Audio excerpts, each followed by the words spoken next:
అందరికీ నమస్కారం అండి. ఈరోజు మనం ఏఎం బాలగారు రచించిన బంగారు గాజులు అనే ఓ చక్కటి కథను విందాం. ఇక కథలోకి వెళ్దాం. ఊరు రమ్మంటున్నా, కాడి రమ్మంటున్నా ఇంకా గాజుల మీద వ్యామోహం మాత్రం పోలేదు నీ అమ్మగారికి. కోపంగా అంది మోహిని. ఏ నీకివ్వనందుకా గాజులు? తను మాత్రం ఏం చేసుకుంటుందట? ముసలిదైపోయిందిగా. భార్య మాటలకి తాళం వేస్తున్నట్లుగా అన్నాడు శివశంకర్. తలలు బోడులైనా తలుపులు బోడులవుతాయా అన్నట్టు రోజుకెన్నిసార్లు మురిసిపోతుందో ఆ గాజులు చూసుకొని హేళనగా అంది మోహిని. పోనీలేవే, అమ్మ మహా బతికితే 1-2 ఏళ్లు, ఆ తర్వాత ఆ గాజులెలాగూ నీకే చెందుతాయి. ఆవిడకున్నది మాత్రం మనం తప్ప ఇంకెవరున్నారు? బిడ్డ పుట్టే డేట్ లెక్కవేసి డాక్టర్ డెలివరీ డేట్ ఇచ్చినట్టు తల్లి ఆయుర్ధాన్ని లెక్కవేసి చెబుతున్నాడు శివశంకర్. అంతేనండి, ఆవిడ పోయే వరకు నాకు ఆ గాజులు దక్కేటట్టు లేవు. అంతవరకు ఆవిడకి చేసే ఈ అరవచాకరి నాకు తప్పేటట్టు లేదు నిట్టూర్చుంది మోహిని. నీరసంగా పడుకున్న పద్మావతమ్మకి పక్క గదిలోంచి కొడుకు కోడలు మాట్లాడుకునే మాటలు లీలగా వినిపిస్తున్నాయి. ప్రాణం లేని గాజులు దక్కించుకోవడం కోసం వాళ్ళు తన ప్రాణం పోవాలని కోరుకుంటున్నారా? కోడలన్నట్టు నిజంగా బంగారం మీద వ్యామోహంతోటే తన ఆ గాజులు వాళ్ళకి ఇవ్వనంటోందా? లేదు లేదు, తనకి ఆ గాజులు భర్త మిగిల్చిన జ్ఞాపకం. తన భర్త స్వహస్తాలతో తొడిగిన ఆ గాజులు చేతి మీద కదిలినప్పుడల్లా భర్త చేతి స్పర్శ తగిలినట్టే ఉంటుంది తనకి. ఆ జ్ఞాపకాలు గుర్తు చేసే ఈ గాజులు తన ప్రాణం పోయేంత వరకు తనతోటే ఉండాలి. పద్మావతమ్మ మనసు గత జ్ఞాపకాల్లోకి జారుకుంది. ఏయ్ పద్దు, ఇలారా! వంటగది గుమ్మం దగ్గర నించొని తనకి మాత్రమే వినబడేలా పిలిచాడు భర్త విశ్వనాథం. అత్తగారికి వంట పనిలో సాయం చేస్తున్న పద్మావతి ఇప్పుడు కాదన్నట్టు కళ్లతోనే సైగ చేసింది. మరి కాసేపటికి, వదినా, అన్నయ్యకి తలనొప్పిగా ఉందట, నిన్ను ఓ కప్పు స్ట్రాంగ్ కాఫీ కలిపి తెమ్మన్నాడు. గుమ్మంలోంచి పెద్దగా అరిచేసి వెళ్ళిపోయింది ఆడపడుచు. అది ఉత్తుత్తి తలనొప్పని, తనని ఏదో రకంగా గదిలోకి రప్పించుకోవడానికి భర్త ఆడే నాటకమని తెలుసు పద్మావతికి. అత్తగారు, ఆడపడుచు, మరుదులు అందరూ మసిలే ఇంట్లో తనని అలా భర్త మాటిమాటికి పిలుచుకుపోవడం పద్మావతికి ఇష్టం ఉండదు. అలాగని భర్త అంటే అయిష్టత కాదు, ఇంట్లో అందరూ ఏమనుకుంటారో అన్న భయం. తను ఎంత చెప్పినా భర్త తనని అర్థం చేసుకోడు. తన భయాలన్నీ తేలిగ్గా కొట్టిపారేస్తాడు. పద్మావతికి భర్త మీద బోలెడు కోపం వచ్చింది. ఆ కాఫీ పనేదో త్వరగా చూడు తల్లి, ఇచ్చేసి త్వరగా వచ్చే, ఈ పనంతా నేను ఒక్కతనే చెయ్యలేను అన్న అత్తగారి మాటల్లో వెక్కిరింతో హేళనో పద్మావతికి ఏదో తప్పు చేస్తున్న ఫీలింగ్ని కలిగించాయి. ఇక తప్పదన్నట్టు కాఫీ కలిపి పట్టుకెళ్ళింది. కాఫీ కప్పుతో గదిలోకొచ్చిన భార్యను చూడగానే విశ్వనాథన్ కళ్ళు మెరిశాయి. కాఫీ తీసుకోకుండా పద్మావతి చెయ్యి అందుకున్నాడు. కాఫీ తీసుకుని నన్ను వదిలేయండి, నాకు అవతల చాలా పనుంది, భర్త చెయ్యి విడిపించుకుంటూ అన్నది పద్మావతి. కాఫీ ఎవడికి కావాలోయ్? భార్య చేతిని మరింత గట్టిగా పట్టుకొని అన్నాడు విశ్వనాథం. మరెందుకు కాఫీ వంకతో పిలిచారు? నేనేం ఖాళీగా కూర్చోలేదు, మీరు పిలిచినప్పుడల్లా రావడానికి విసురుగా అన్నది పద్మావతి. ఎందుకు పిలిచానో చెబుతాను, దగ్గరగా రామరి. భార్య కోపాన్ని ఏమాత్రం లెక్క చేయకుండా దగ్గరగా లాక్కున్నాడు విశ్వనాథం. మీరిలా మాటిమాటికి పిలుస్తుంటే అందరూ ఏమనుకుంటారు? వాళ్ళందరి ముందు నుంచి ఇలా పట్టపగలు మీ దగ్గరికి రావటానికి నేనెంత సిగ్గుతో చితికిపోతున్నానో మీరెందుకు అర్థం చేసుకోరు? కళ్ళనీళ్లు తిరుగుతుండగా అన్నది పద్మావతి. విశ్వనాథన్ గంభీరంగా మారిపోయాడు. చూడు పద్దు, ఈ మనుషులున్నారు చూశావు, మనం వారికి కన్వీనియంట్గా ఉన్నంతకాలం మనని ఉపయోగించుకుంటూనే ఉంటారు. సొంత తల్లైనా తోబుట్టువులైనా. ఇందుకు మినహాయింపు కాదు. నాన్నగారు పోయేనాటికి నాకు 17 ఏళ్లు, ఇంకా మేజర్ని కూడా కాని వయసు. ఎవరో ఒకరు సంపాదిస్తే గాని గడవని పరిస్థితి. మోయలేని భారమైనా మోయక తప్పలేదు నాకు. రోజు మొత్తం పనిచేసినా బొటాబొటీగా ఖర్చులకి సరిపోయే జీతం కోసం చదువు మానేశాను. అనకూడదు గాని గుడ్డులా కష్టపడుతూనే ప్రైవేట్గా చదువుకున్నాను. ఇప్పుడు కష్టపడి సంపాదిస్తూనే ఉన్నాను. ఇంటి పెద్ద కోడలిగా నువ్వు అత్తగారికి చేదోడు వాదోడుగానే ఉన్నావు. అందరి కోసం మన వంతు కర్తవ్యం మనం నెరవేరుస్తూనే ఉన్నాం. మరి మన కోసం కూడా మనం బతకాలి కదా. కొత్తగా పెళ్ళైన వాళ్ళం, మన మధ్య ఎన్నో సరదాలుంటాయి, అవి తీర్చుకోవడంలో తప్పు లేదు. ఇందులో మా అమ్మకి, చెల్లెకి, తమ్ముళ్ళకి మనం చేసే ద్రోహం ఏమీ లేదు. ఇలా నా దగ్గరికొచ్చిన ప్రతిసారి నువ్వేదో తప్పు చేస్తున్నట్టు కృంగిపోనక్కర్లేదు. భర్త మాటల్లో నిజం గ్రహించిన పద్మావతి ఇంకెప్పుడు భర్తకి ఎదురు చెప్పలేదు. ఆ రోజుకి సరిగ్గా పద్మావతి విశ్వనాథంలా పెళ్ళై సంవత్సరం. పొద్దుటే తలంటుకుని పెళ్లినాటి పట్టుచీర కట్టుకుని పాయసం చేసింది పద్మావతి. బాలుజడలో తురిమిన కనకాంబరం పూలదండలు అదే రంగు పట్టుచీరతో పెళ్లినాటి పద్మావతిలా అనిపించింది విశ్వనాథానికి. ఏ పద్దు, మన పెళ్లి రోజు సందర్భంగా నీకోసం ఏం తెచ్చానో చెప్పుకో అన్నాడు విశ్వనాథం. కొత్త చీర వెంటనే అన్నది పద్మావతి. తల అడ్డంగా ఊపాడు విశ్వనాథం. త్వరగా చెప్పాలి మరి అన్నాడు విశ్వనాథం. చీరను మించి విలువైన కానుకలు ఊహించలేదు తను. సరే, నువ్వు ఓడిపోయానని ఒప్పుకుంటే నేనే చెప్పేస్తా. ఓడిపోయాను మహాప్రభు, తమరే చెప్పండి. అయితే మరి కళ్ళు మూసుకుని చేతులు చాపు. భర్త చెప్పినట్టే చేసింది పద్మావతి. కళ్ళు తెరుస్తూనే చేతులకున్న జత బంగారు గాజులు చూసి ఆశ్చర్యపోయింది పద్మావతి. ఎందుకండి ఇప్పుడింత ఖరీదు పెట్టి? ఆశ్చర్యం నుంచి తేరుకుంటూ అన్నది.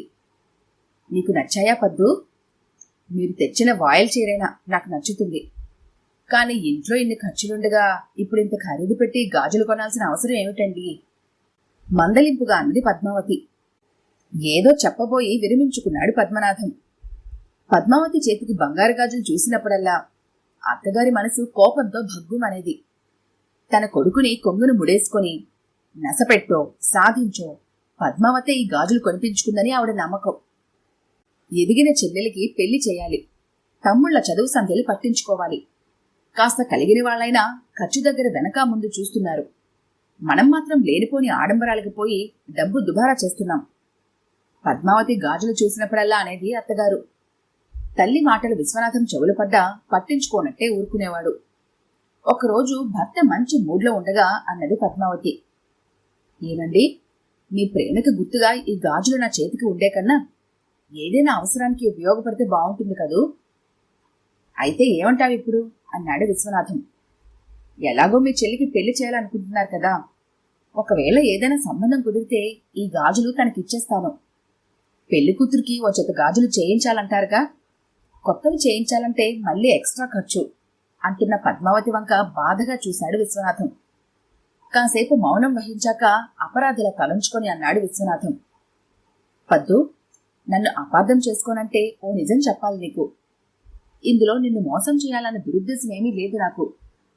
నా అసమర్థతని కప్పిపుచ్చుకునే ప్రయత్నం కూడా కాదు.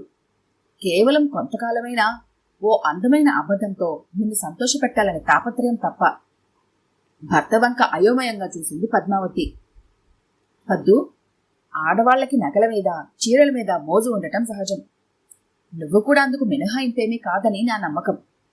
అందుకే బంగారు గాజులు కొనే స్తోమత నాకెలాగూ లేదు కాబట్టి కేవలం బంగారం పూత పూసిన గాజులు మాత్రమే నేను నీకిచ్చాను. ఈ సంగతి ముందరే చెబితే నువ్వేమనుకుంటావో అని భయమేసి ఊరుకున్నాను. పద్మావతి నిర్ఘాంతపోయింది. భర్త తెచ్చిన కానుక విలువ గురించి ఆలోచించలేదు ఆమె. కేవలం తనను సంతోషపెట్టడం కోసం భర్త చేసిన ప్రయత్నం. ఆ ప్రయత్నం వెనుక అతడికి తన మీదున్న ప్రేమ అర్థం చేసుకుంది. నిన్ను మోసం చేశాను కదూ, అబద్ధపు కానుకతో మన ప్రేమను చులకన చేశాను కదూ, నన్ను అసహ్యించుకుంటున్నావు కదూ. ఎదురుగా నిల్చొని దీనంగా అడుగుతున్న భర్తను చూస్తుంటే ఆమెలో ప్రేమావేశం ఉప్పొంగింది. ప్రేమ ఖరీదైన కానుకలతో పెరగదండి. ఈ గాజులు బంగారం కన్నా విలువైనవి నాకు. మీ ప్రేమకి సాక్ష్యంగా ఈ గాజులు నా జీవితాంతం నాతోనే ఉంటాయి. నన్ను నమ్మండి. భర్త తలని ప్రేమగా హృదయానికి హత్తుకుంది పద్మావతి.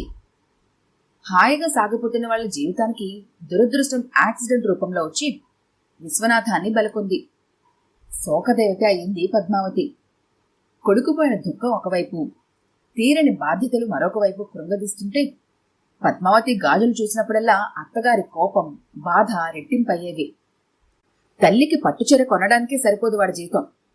నీకు బంగారు గాజులు కొన్నాడంటే ఎంతగా వేధించావో నా బిడ్డని అని ఆడిపోసుకునేది. మొదట్లో బాధపడ్డా అత్తగారి సాధింపులకు రాను అలవాటు పడిపోయింది పద్మావతి. భర్త పోయేనాటికి 7 నెలల గర్భవతి పద్మావతి. పుట్టింటి వారి పురిటికని తీసుకెళ్లారు. శివశంకర్ పుట్టిన 3 నెలల్లోనే ఆడపడుచుకు పెళ్లి కుదిరిందని ఉత్తరం వచ్చింది పద్మావతికి. అత్తగారు ఒక్కరితి పని చేసుకోలేదని తల్లిదండ్రులు వారించిన చంటి బిడ్డని తీసుకుని వచ్చేసింది. కోడల్ని బాగానే ఆదరించింది అత్తగారు. ఓ 2 రోజులు పోయాక గాని అసలు సంగతి అర్థం కాలేదు పద్మావతికి.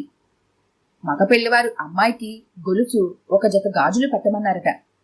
గొలుసు నాదిస్తాలే, నీ గాజులిస్తే వాటికి మెరుగు పెట్టించి కూతురికి ఇచ్చేస్తానన్నది అత్తగారు. మౌనంగా ఊరుకున్న పద్మావతిని చూసి ఆవిడ కోపం నశాలానికెక్కింది. చెట్టంత మొగుడైపోయాక ఇంకా ఈ గాజులెందుకు నీకు? ఎవరికోసం ఈ షోకులు? అనకూడని మాటలు అత్తగారి నోటి వెంట వస్తుంటే వినలేక చెవులు మూసుకుంది పద్మావతి. ఏమాత్రం కూడా అనుకోకపోతే ఇంకిక్కడ నువ్వు ఉండాల్సిన అవసరం లేదు పొమ్మన్న అత్తగారికి జవాబుగా బిడ్డనెత్తుకుని పుట్టింటికొచ్చేసింది పద్మావతి. భర్త పోవడంతోటే జీవితేచ్ఛ నశించినా ఎదిగే కొడుకు కోసం చనిపోవాలన్న కోరికని చంపుకుంది. ఏ పని చేయడానికి ఆసక్తి లేకపోయినా బ్రతుకు తెరువు కోసం టైలరింగ్ నేర్చుకుని అదే జీవనాధారంగా మలుచుకుంది. ఆవిడ జీవితంలో మరో 25 వసంతాలు గ్రీష్మ ఋతువుల్లాగానే గడిచిపోయాయి. కొడుకు శివశంకర్ జీవితంలో స్థిరపడి ఓ ఇంటివాడయ్యాక తన బాధ్యత తీర్చుకున్న తృప్తితో పాటు తను కూడా భర్తను చేరుకోవాలనే ఆతృతి ఎక్కువైంది పద్మావతమ్మగా మారిన పద్మావతికి. అందుకు సంకేతమేమో అన్నట్టుగా అనారోగ్యం కూడా ఆమె జీవితంలోకి ప్రవేశించింది. ఆ రోజు పద్మావతికి ఆయాసం ఎక్కువైంది. తెరలు తెరలుగా వస్తున్న దగ్గు ఊపిరి సలపనివ్వడం లేదు. లేని ఓపిక తెచ్చుకుని నెమ్మదిగా లేచి కూర్చుంది పద్మావతి.